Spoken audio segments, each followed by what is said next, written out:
उद्धव ठाकरेंनी दिशा सालेन प्रकरणी नारायण राणेंना फोन केला आणि त्यांच्यात काय संभाषण झालं ते आजच्या या व्हिडिओमध्ये बघणार आहोत। पण तत्पूर्वी विधानसभेत काय घडलं ते आपण थोडक्यात जाणून घेऊया। महाराष्ट्राच्या विधानसभेचा आजचा दिवस दिशा सालेन प्रकरणातील आरोप प्रत्यारोपांवरून गाजला। भाजप आमदार नितेश राणे यांनी दिशा सालेन मृत्यू प्रकरणात शिवसेना ठाकरे गटाचे नेते आदित्य ठाकरे यांच्यावर गंभीर आरोप केले। यामुळे महाराष्ट्रातील वातावरण चांगलंच तापले।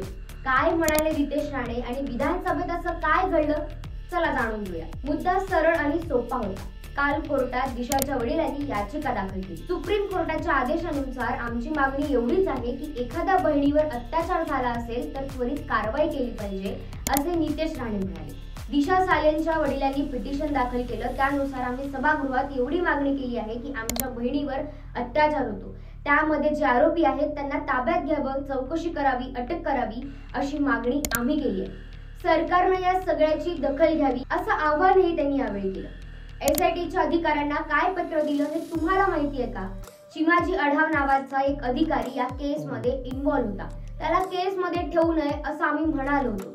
आता त्याच्या समोर चौकशीला मी समोर जाणार कसा असं पत्र मी एसआयटीला दिलं होतं, अशी सगळी माहिती नितेश राणेंनी सभागृहात दिली।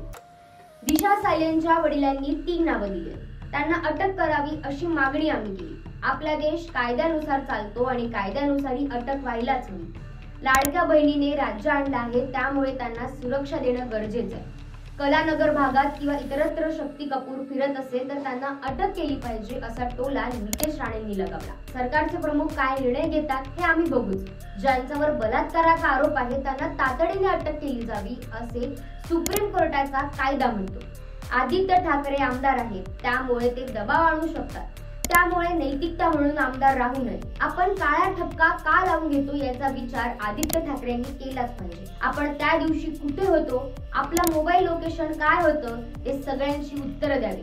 नितेश राणे खोटे बोलत आहे हे त्यांनी सांगावं। ते पळत का आहेत असा प्रश्नही त्यांनी विचारला। ठाकरे राणेंमध्ये काय चर्चा झाली, फोनवर काय बोलणं झालं, नितेश राणेंनी काय दावा केलाय, तर उद्धव ठाकरेंनी नारायण राणेंना 2दा फोन केला।